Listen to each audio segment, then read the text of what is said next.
Hello and welcome to Quell.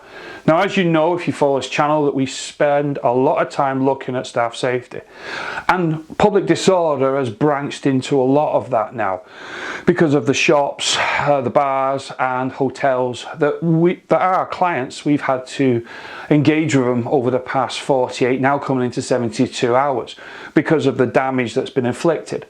And what I'd like to just talk about is three different areas. I'd like to look at the retail and the shops. If you own or run or manage these establishments, that's obviously the shops or stores, doesn't matter what size, you've got to look at it and say to yourself, are you able to lock down these procedures quickly?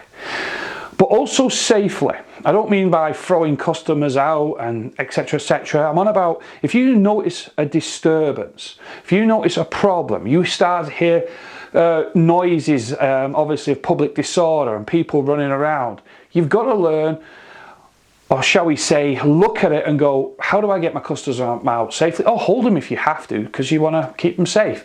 And lock the premises down. In your store, have you got attractions? You've seen it yourself. Alcohol, even sweets, vapors, cigarettes, things like that. What have you got that could be an attraction? You've got to look at it, how do you protect your staff? Don't take it for granted that it won't happen at your location. It can happen anywhere. Moving on into the bars and restaurants and any type of establishment that's selling any form of alcohol.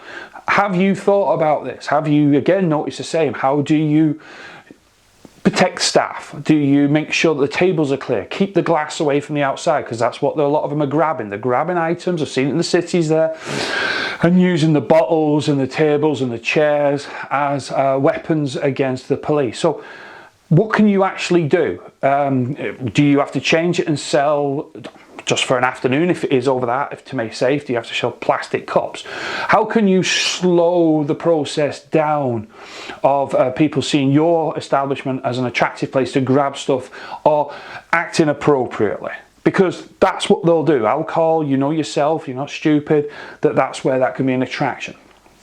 Lastly, I look at hotels. I am not going to get political, I never have done, in reference to the refugees or the migrants or whatever you want to call them that are being housed. But hotels as a whole should be really looking at their security.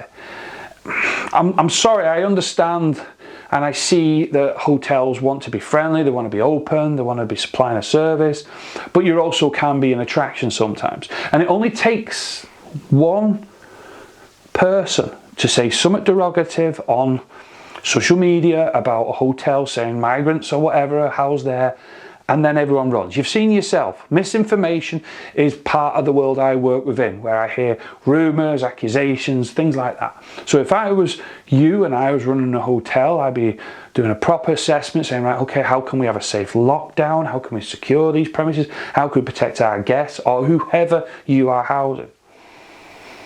I'm sure a lot of the staff that have been I've seen local shops, South Belfast as an example, Liverpool, Manchester, you name it, I've seen it, watched it, constantly talking to the police, constantly talking to my clients, late into the night sometimes because of the fear that they're all experiencing. But prevention is better than the cure. And as someone said to me this morning, sure Will, it should be all quiet now because it's raining. And I thought to myself, time for them to start planning, I think. Social media is our biggest enemy. You've seen me do videos on it in the past. So all I'm asking you to do is take a couple of minutes with your colleagues, staff, managers, whatever that is, and think to yourself, I'm in retail, what can I do? I'm in hospitality, the bars, the clubs, you name it, what can we do? And lastly, obviously, the hotels fall into hospitality, but you have guests that are staying. Thank you for watching, and I hope you take this video serious, and I really hope you all stay safe. Thanks for now. Be safe.